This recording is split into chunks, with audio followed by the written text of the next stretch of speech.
Hello and welcome to day 2 of the conference. Before we go forward, let us recap on what happened yesterday.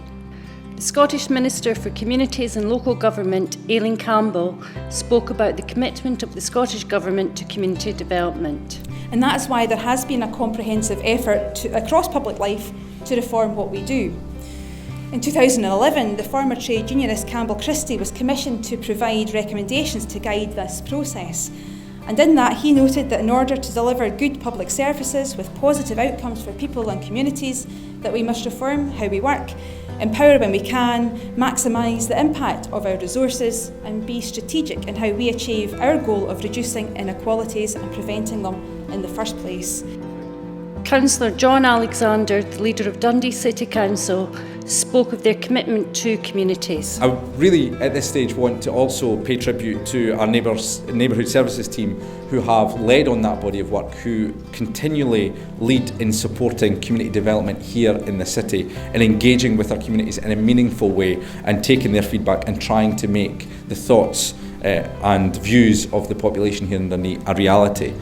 I should say our award-winning neighbourhood services team.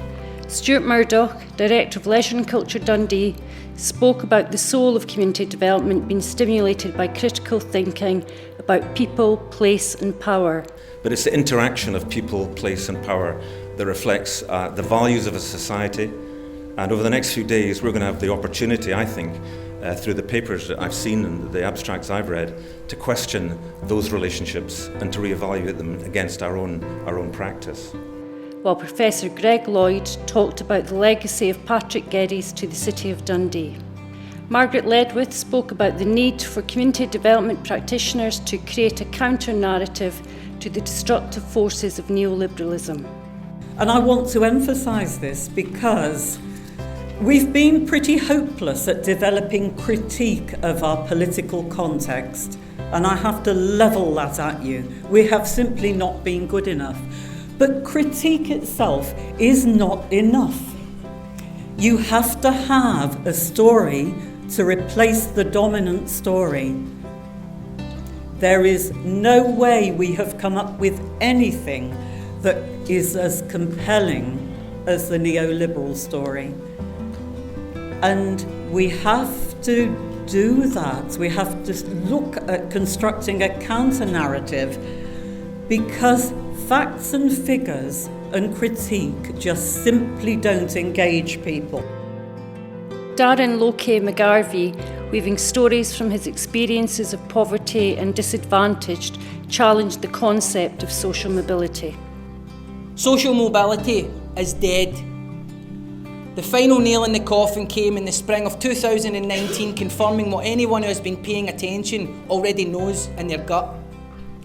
In the 6th State of the Nation report in this many years, the UK government's own Social Mobility Commission found that social mobility has stagnated over the last 4 years at virtually all stages from birth to work. It confirmed what is often dismissed as a working class conspiracy theory, that being born privileged in Britain means that you are likely to remain privileged, while being born disadvantaged means that you will have to overcome a series of barriers to ensure that you and your children are not stuck in the same trap. In the afternoon, there were a series of workshops and parallel discussions on a wide variety of topics, including disrupting practice and revisiting Frere.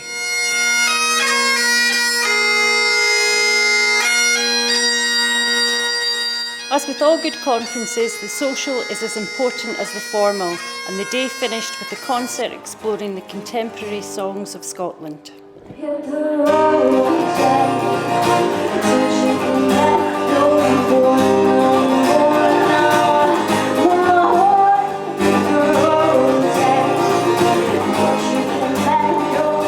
Now I see that it's not all there.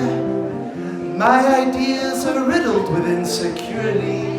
The wind doesn't blow through my hair. And my loving Arizona, rolling in drums roll. Met my loving Arizona in the shadow.